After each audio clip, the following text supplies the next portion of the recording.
Well, hello again, everyone, and welcome to another edition of On the Go right here on Driving to the Top Productions. I'm your host, one and only Marcus. See right below your screen, you can find me on Twitter, my personal account, MarcusElite337. This show's Twitter, you can find it at OnTheGo_TXLA. You know what to do. Hit the like button, hit the subscribe button, follow us on YouTube. Follow me on YouTube, my personal one. Driving to the Top Productions is where we can find all of their content anytime on demand. Plus, they got a Facebook page now that you will also can find us as well. We'll be sharing these live streams on Facebook as well. So go follow Driving to the Top Productions. Happy Mother's Day to all the wonderful mothers out there. We love moms. They are the shit. This day's for y'all. How's everybody doing today? A little chilly Sunday for the month of May, especially down south. I got a lot of good. I got a lot of bad. Even got some breaking news to talk about. Speaking of that, we're going to start it down at the 504. Let's take it to New Orleans. Let's start it right there first. Let's talk about the big elephant in the room, folks. You did not get on social media Saturday morning. There was breaking news. Derek Carr of the New Orleans Saints announces his retirement from the NFL. First and foremost, Derek Carr, I got to give him some respect. I thank him for his time in New Orleans. You know, it didn't go the way we wanted it to be, but I did appreciate him. He did love being down in New Orleans. He loved being a Saint.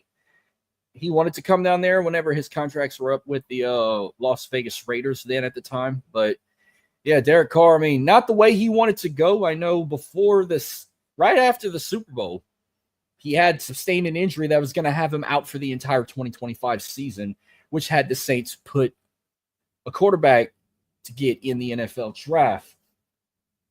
And we know how that turned about. But all I got to say for Derek Carr, I mean, it sucks the way it's got to end. I know he's getting there of age. Lord knows he probably would have been a starter by the time he got back. Maybe he would have if he just decided to stay.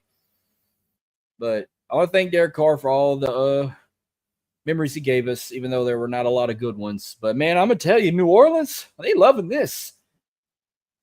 You swore there was a funeral going on, or you swore they were partying it for somebody, because once they announced Derek Carr, announced his retirement, Bourbon Street was popping.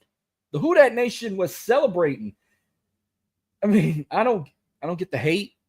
I know he wasn't our guy, but man, you got to give him credit. But it was just crazy. I mean, they would have done the same thing if, like, they say, "Oh, Gail Bitts is no longer going to own this team. We're getting a new owner." All they'd be celebrating. Wait till they fire Mickey Loomis. When Mickey Loomis get fired, that whole city gonna be celebrating like it's Jazz Fest. That's what we waiting on more. I don't think they partied like this when Dennis Allen got fired. I think they were just like, oh, finally, we got somebody we can finally get rid of. Which, Kellen Moore, I think he's going to do great. But where was all that partying at when Dennis Allen got fired? I know we've been bitching for weeks. We got to get rid of this guy. We got rid of him. I didn't see no celebration like that. But anyhow, on Derek Carr, he played 11 seasons in the NFL. He played 9 with the Las Vegas Raiders. Well, Oakland to Las Vegas, and then 2 seasons with the Saints. He was a 4-time Pro Bowler in the NFL. You take it to his college career at Fresno State. He won the Sammy Baugh Trophy in 2013. 2-time back-to-back Mountain West Offensive Player of the Year in 2012 and 13. Also, back-to-back years, he was 2-time first-team All-Mountain West those same years. During their time in the Western Athletic Conference for Fresno State, he was first-team All-Western Athletic Conference in 2011. His number 4 jersey is retired with Fresno State. Speaking of jersey retirements, I'll get to that later. Some of his NFL stats in his career, he had 5,785 passing attempts. Completions was 3,765 of those. His complete percentage was 65.01%. He had 257 touchdowns, 112 interceptions, 41,245 total passing yards, and his passer rate was 92.8. I know those numbers don't mean much, but hey, that's not bad for 11 seasons.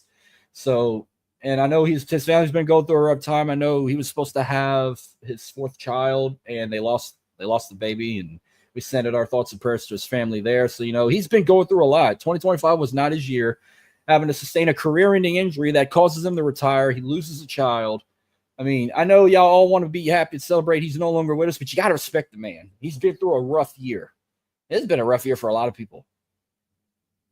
I didn't celebrate like that. I kind of was like, it's a relief he's gone because I couldn't afford to see him be injured again and put us in jeopardy. So I wish him nothing but the very best. The biggest question is he going to be Hall of Fame worthy? That's the $1 million question. But only time will tell. We'll see in the near future if he would be Hall of Fame worthy. So that's all I got on Derek Carr. But I do have a couple things I want to bring up about the New Orleans Saints. Speaking of jersey retirements, like I said, I think they need to bring it back. Ever since they got new ownership, there was only 2 jerseys retired. I thought there was like 4. When Tom Benson took over, we had 2 jerseys retired, Jim Taylor and Doug Atkins, 2 Saints legends. When his wife took over, they were like, no, let's start from fresh. Let's not have jerseys retired. Let's restart it all. I mean, now they're not the only team in the NFL that doesn't have jerseys retired, but I think they need to be back on that list because I've been thinking about that lately because, by the way, Tyler Shuck, who they drafted, he got the respect from Thomas Morstead to wear his number, so we knew for a fact he wasn't going to wear number 9. I don't think anybody will ever wear number 9 again. Shouldn't wear number 9 for the Saints. That's what gave me the idea. What could we retire? If they were able to have jerseys retired for the Saints again, I need to make a list of who should they retire. But if they're going to restart from scratch, you better retire Drew Brees' number first. There's a couple names in there I was going to throw too. Like, I thought Archie Manning's was retired all these years. He had a banner in the Superdome with his name on it and his number. Ricky Jackson, I thought, had his jersey number retired, number 57. No, they only had 2 jerseys retired, and they officially unretired them, Jim Taylor and Doug Atkins. So I had to make a little list, put those 2 guys back, put Archie Manning's up there, put Ricky Jackson's up there.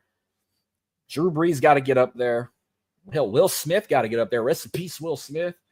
Who else should they retire? Oh, Willie Roaf. You need to retire his number. Joe Horn, Deuce McAllister, Bobby Hebert.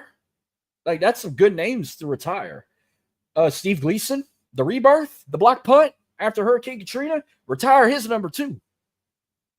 Now, I don't know about Deuce. I don't know about Ricky Williams. That's a good one.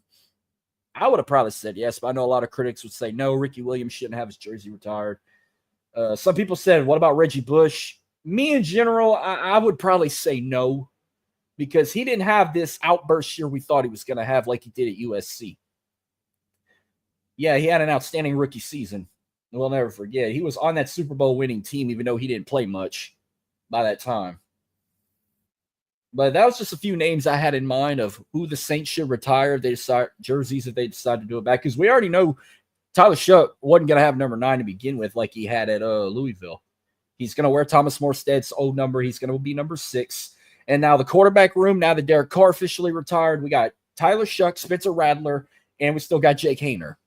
DiNucci, I called it. DiNucci got released. He's cut. So we just got 3 quarterbacks. Now, the big question, who's going to be that starter? A lot of people think it's going to be Tyler Shuck's year, but don't count Spencer Rattler out. I wouldn't mind Spencer Rattler. I was happy we got the guy a year ago. But Tyler Shuck could be something new. I'm going to jump on the Shuck train too. I'm going to give him a chance. We'll see who gets the job by week 1.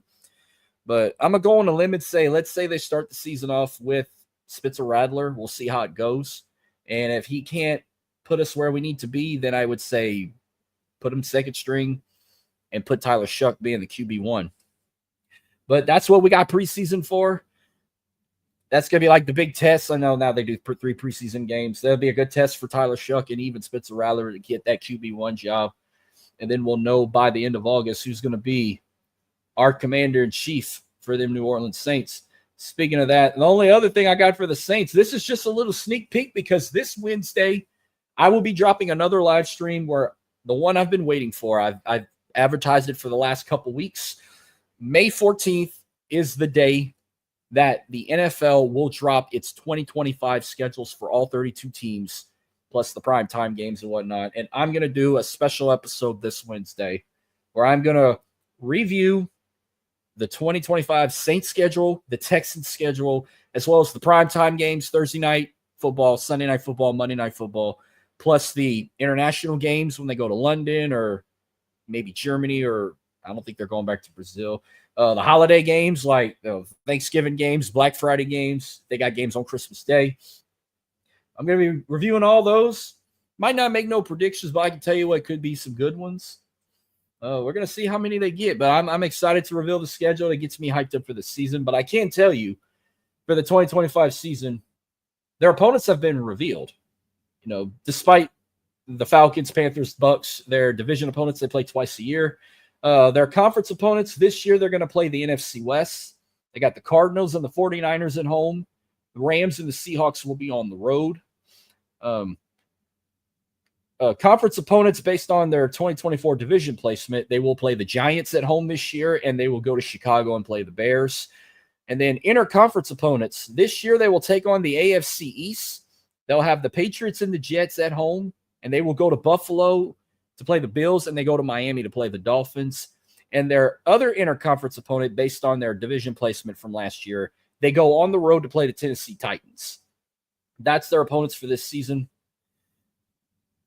because they had the Saints schedule the second easiest schedule of the 2025 season. That may sound good to y'all, like, oh, they should have a chance to get further. They had one of the easiest schedules last year, and look how their season turned out. They're the second easiest, but depends how they really want it. I mean, I would like to see this team, but I feel like they're kind of still in that rebuild season, but it depends with the quarterback situation, with Tyler Shuck or Spencer Rattler, to see where they could get them going. But when I reveal the schedule, I might can make a pre-prediction of how their schedule can turn out, because I'm looking at some of these teams I know they can beat, and there's some teams on this list they probably won't beat.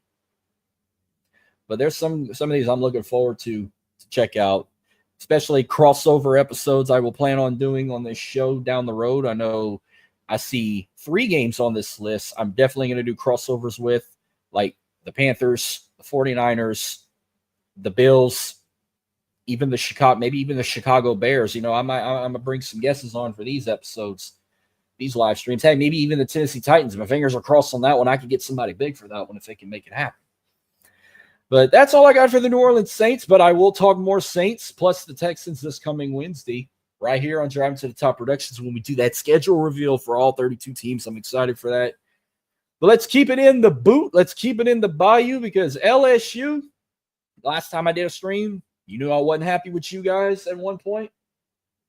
But you're making me happy now. They're in a series with them Hogs, them Razorbacks, them Bacon Bits. And right now, we got a home run. They got a game going on right now. It's the final game of the season. They're up 2-0. Bottom of the second. They need to keep this up. They could sweep them Razorbacks. This is their last home series of the 2025 season, by the way. But I would tell you one thing, when it comes to, remember over the years, Rally Possum, rally this, rally that. We got a new rally for this season. We've had so many rain delays that games were delayed hours. About 5 times this season, we've had a game ended after midnight. When it's in the box, Tigers always win.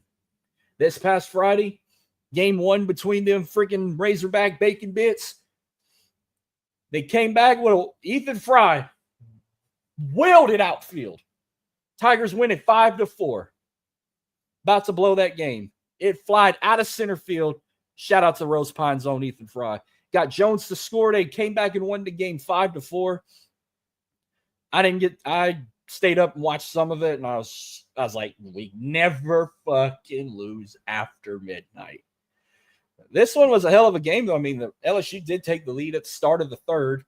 Arkansas did tie it going into the top of the fourth, and LSU took it back in the bottom of the fourth. Then by 7 innings, Arkansas had 3 more runs, had a 3-2 lead. Then we had tied it up 4-4 going into the 10th inning. That walk off right there won the game for him. Cade Anderson pitched in 5 innings in this game. Had 7 hits, 3 errors, 1 balls on base, 10 strikeouts. Chase Shores even he pitched like 1.1 inning in this. He had 2 hits, 1 run, 1 error. And then it ended with Zach Cohen, who got the win for him. He did pitch in 3 innings, 2 hits, no runs and no errors. He also had 2 what's that? I hate those base on balls. I hate that. I hate how they abbreviate that. Base on balls and 3 strikeouts. Now it's just in the first game. Let's talk about the second game that I didn't even watch. They had a dominant 12-0 lead majority of the game. So they got to the 7th inning, then they gave up 3 runs. But in the bottom of the 7th, they were able to get another run. They won game yesterday 13-3.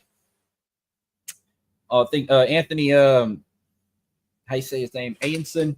He was on the mound majority of the game in 6 innings, allowed 5 hits. He had no runs, no errors. He only had 1 base on ball, and he had 11 strikeouts. But we closed it out with Jaden Newt in 1 inning. He only had 1 strikeout the whole game. No hits, no runs, no errors. They were strong today. I don't know who they got pitching today. I was barely paying attention, but they keeping it up right now. I mean, they're in the bottom of the second. They got 2 guys on base, two outs. The count's not, well, he just hit a strike. Count's 0-2 right now, but hopefully they can keep it up because we need them strong till we get to the SEC tournament. Not this weekend, but next. They got 1 more SEC series left. They go to Columbia. They take on South Carolina, who was once a powerhouse. But as of right now, LSU, they did drop 1 spot in the top 25. They dropped from 2 to 3, but their overall record right now is 40-11, 17-9 in the SEC, 30-4 at home, 6-7 on the road, and like I said, undefeated in neutral sites. They now won 9 series total. After yesterday, they count this as a series win. They've won 4 SEC series. Did I say 4? I didn't edit that. Make it 5. They've won 5 SEC series from the likes of Missouri, Mississippi State, Oklahoma, Tennessee, and now Arkansas. They won't. If they can keep this up, they win this, then this will be the 4th SEC team they swept this season, making it 6 total. But they're not going to lose this one. I'm very confident they can have a maybe they could be the number 1 seed going in that SEC tournament. If not number 1, I could see them being maybe number 2. Depends how they do it with South Carolina. Because, well, speaking of LSU, I'll just jump to softball real quick. I haven't really talked softball lately, but just to give something to talk about on this show, I will end up bringing up the Stanley Cup playoffs and the NBA playoffs just to kind of give a quick recap of what's going on. Well, LSU softball, they were in the SEC tournament. It was in Athens this year. They had a first-round bye. They got past the second round. They beat Mississippi State 5-0, but they fell to the number 1, the most dominant softball program in all of college, Oklahoma. They lost that game 4-1. I mean, that don't sound bad, but this is kind of how this tournament turned about. It ended in controversy, if you know, in a different matter. But you go back to the first round. Georgia beat Kentucky 8-0. Ole Miss beat Missouri 1-0, and Alabama beat Auburn 3-2. Second round, LSU beat Mississippi State 5-0. Arkansas beats Georgia 5-1. Ole Miss beats Florida 6-3, and South Carolina beat Alabama 6-2. Quarterfinals, Oklahoma beat LSU 4-1, not 5-0. Even though they didn't win the tournament, LSU could still make regionals. They might even host one if our fingers are crossed. Arkansas beat Tennessee 6-1. This looked like it was a good game, but Texas pulled it off. They beat Ole Miss 7-6. Texas A&M beat South Carolina 12-4. We get to the semifinals. Oklahoma beat Arkansas 8-6. Texas A&M decimated Texas 14-2. We were looking forward to a good SEC championship game, despite Oklahoma's record. No, actually, that's ain't their record. I don't know what A&M's record is, but we were looking forward to a good game. However, due to the severe inclement weather we've had throughout the week, the championship game was canceled, and they officially named both Oklahoma and Texas A&M co-champions of the SEC tournament. So Oklahoma, who was the regular season champs to begin with, I think it was Oklahoma, they're now tournament champs with A&M. I know a lot of people were not happy. I probably would have watched it. I mean, that would have been upsetting to hear about if that would have been LSU in that environment. But I mean, we've had some fucking shitty weather all week. I get they can't postpone it. I mean, they got to get to rolling because they're about to get ready to host their version of the playoffs, the road to Oklahoma City, with these regionals and super regionals. I think they do it like college baseball. Each regional's got 4 teams. You do it's double elimination. Then when you get to super regionals, you play one opponent. It's a best of 3, and only 8 teams can make it to Oklahoma City. And then it's double elimination till you get to the national championship, and then it's 2 out of 3, just like in Omaha. So, but they always get it done right at the beginning, right at the dead end of May, early beginning of June. So they got about 3 weeks to do all that. Their time's about to come up, and then it won't be long. College baseball will be behind them doing the same thing. So good luck to our LSU girls. We'll see how they can do. And another team I'm going to bring up, McNeese. McNeese softball had a historic season this year. They finished the regular season overall record 41-20, 4-peat as regular season conference champs in the Southland Conference since 2022. That is historic. Their conference record was 23-4, had a dominant home record 25-5. Their away record not too good, 11-12. Neutral site, they were 5-3. They did play in the championship game with Southeastern. They had to force a game 3, but Southeastern won 6-5 in the last game to win the tournament. So Southeastern wins the tournament. They're the tournament champs, but McNeese is the regular season conference champs. So we know that McNeese is going to be in the playoffs as well. They'll probably end up with LSU. It's happened before. We'll see where they end up. Good luck to them as well. Let's see how far they can go. And as regular season starting to wrap up for some college teams, McNeese baseball, they're about to be the same way. They're about to get ready in conference tournament play. I could say as of right now, their baseball record's 32-15. Their Southland Conference record is 19-11. Not too good. Their home record, though, is outstanding, 22-7. Their away record's 10-8. I know Southeastern won the conference regular season. They're the champs in the regular season. They're the number 1 seed going in this tournament. They're going to probably be like Southeastern softball team and win themselves a tournament as well, unless McNeese come knocking on the door and try and sneak in and win another one themselves. So good luck to the Pokes. You've made us so proud in basketball. We want to see if you can keep on doing it in baseball and softball. And then when we get to football season next year, we'll see how it goes with the new coach and everything so forth. Well, I think that's all I got in the boot. So let's cruise out west. Let's get to my city. Let's get to the 713. I might have to take my hat off for this one, because I'm not too fonded with you right now, Houston. But I will say I did enjoy going out there this weekend. I didn't realize it's been 12. I hadn't been in Houston in a year. But I went to the Dynamo game. It was fun. We had a great time. I brought my World Elite guys with me, Dylan and Jordan. Went to In-N-Out. Finally took them to In-N-Out. They got to enjoy that. Plus, we were celebrating 20 years, because remember, it's 20 years ago, the Houston Dynamo became a franchise in MLS. All the legends and all alumni were out that were part of those back-to-back MLS championship teams from 06 and 07. I even got to meet one of the greats, the goalkeeper himself, and the current general manager of the Houston Dynamo, Pat Onstad. Check it out. That iconic moment where he's on his knees holding the ball. And he signed it too. Got to meet him. I got a picture with him if you want to see it. Check it out on my Facebook page. Here's the box that came in. I wish he would have signed this though, but he only had black Sharpie. And I was in a long line and everybody was taking him out to get him to sign it right there. Pretty sweet. But I tell you what wasn't sweet was their performance with the Seattle Sounders. They fall in this game 3-1. Now puts them at 2 in. Okay, MLS experts, how do you say records? Do you go win, draw, loss, or do you go win, loss, draw? Because at first I had it at ESPN app puts it win, draw, loss. So as of right now, they would be 2-4-6. But I was told the loss goes in the middle. So they would be 2-6-4. I don't know. But all I know is they got 2 wins, 6 losses, and 4 draws this season. They're still second to last in the Western Conference.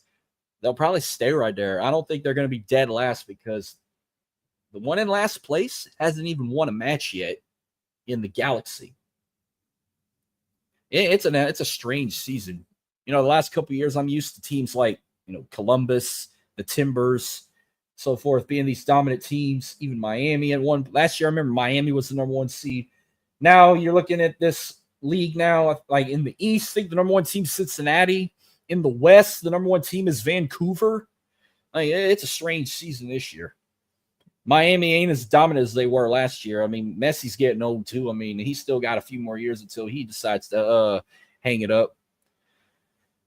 But Obafemi, I'm not saying his name right, Owadazu, he scored the only goal in the game for the Dynamo, assisted by Jack McGlynn. But he gets a red card and ejected. Arthur also got a yellow card for a bad foul. That is one of 2 yellow cards in this game. They had 40% possession in this game. They've had 4 shots on goal, 15 shot attempts, 12 fouls, 2 yellow cards, 1 red card, 8 corner kicks, and 1 save. Last night, Sounders looked like the Seattle Kraken of MLS with them uniforms, but they look pretty good. They had about 60% of possession. I didn't even put their stats in that one. But that would have been nice if they'd have got the win. It was an exciting first half. It was a tie game at halftime. And then it wasn't long. Sounders scored a goal right nearly at the start of the second half, and then a few minutes later they hit another one, or nearly in the middle of the second half. But the refs were horrible.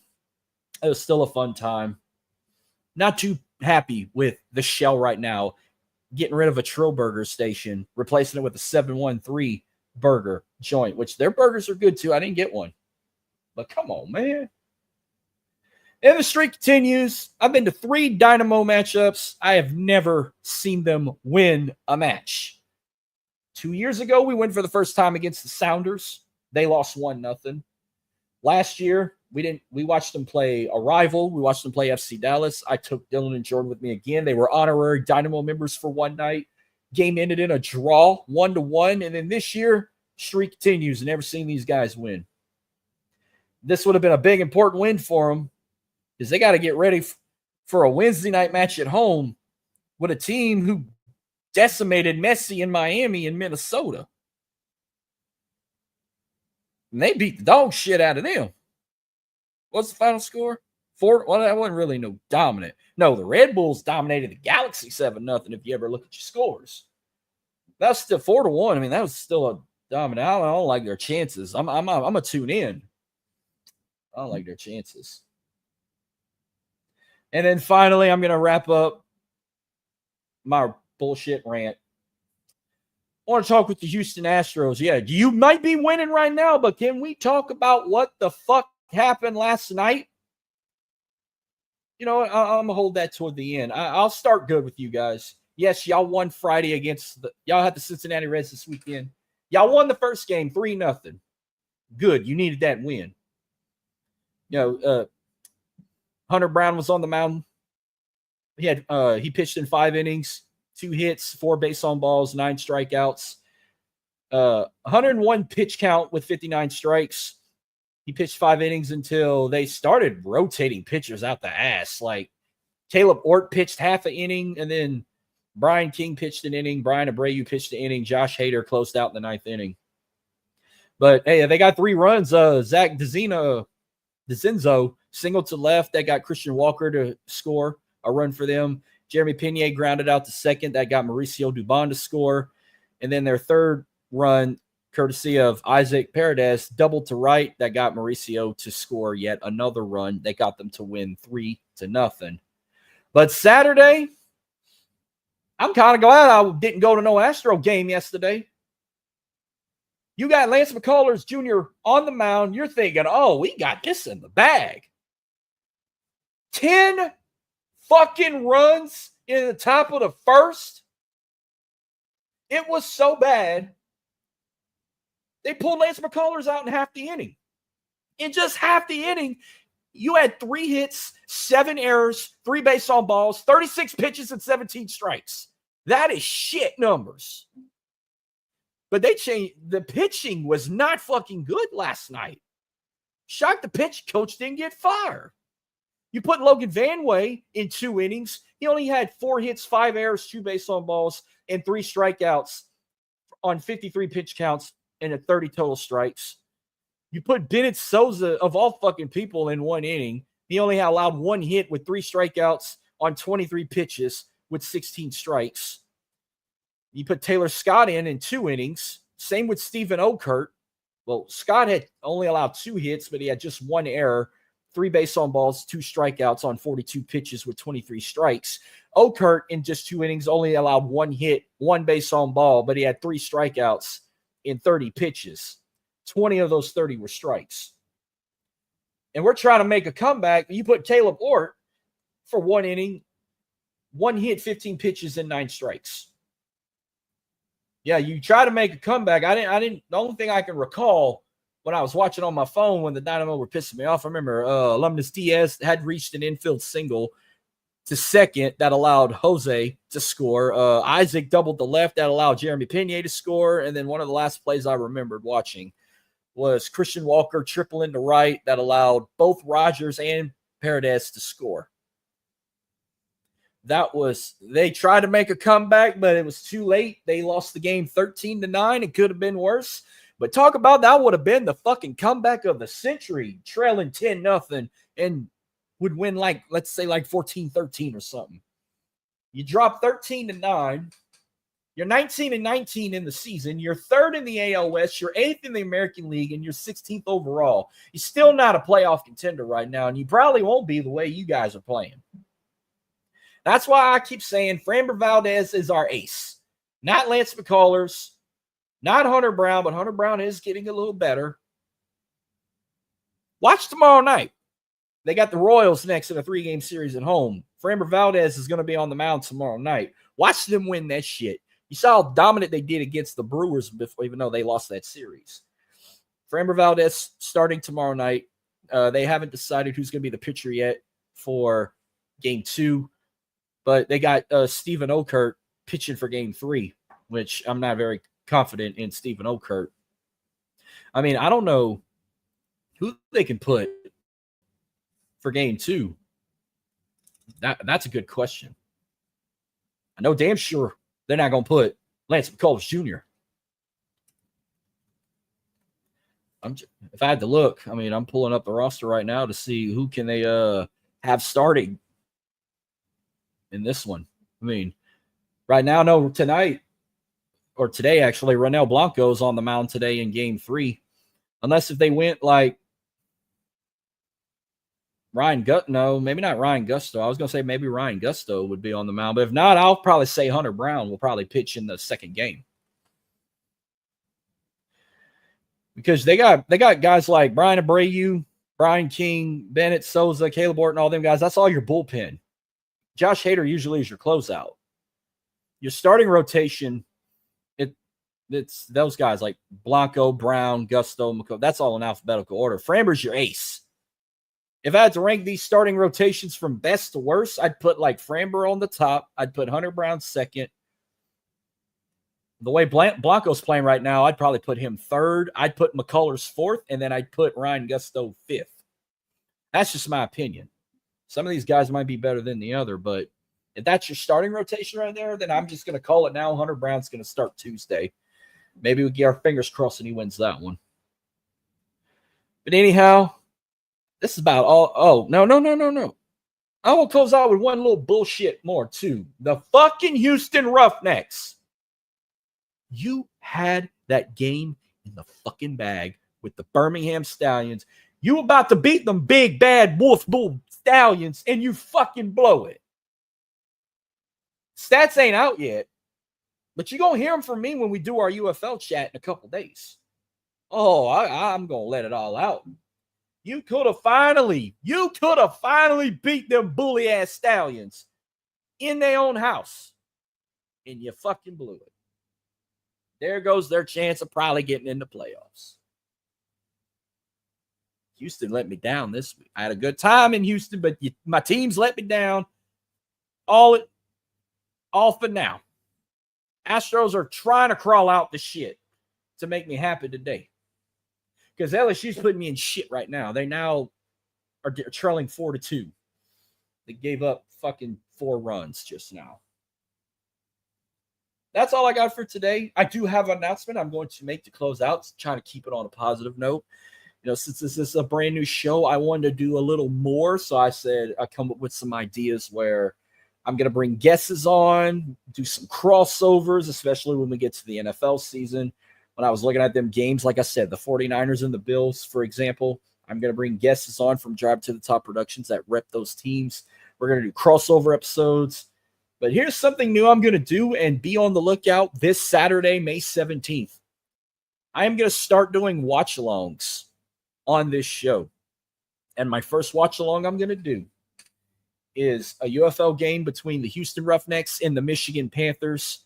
And I'm bringing our guy, Jeremy, who covers all Motor City sports from the Detroit Lions, the Tigers, the Pistons, the Michigan Wolverines. He's a big blue guy, fuck Ohio State. But he's also a big supporter of the Michigan Panthers. Oh, I can't forget the Red Wings, too. Of course he likes. Can't forget Hockey Town, USA.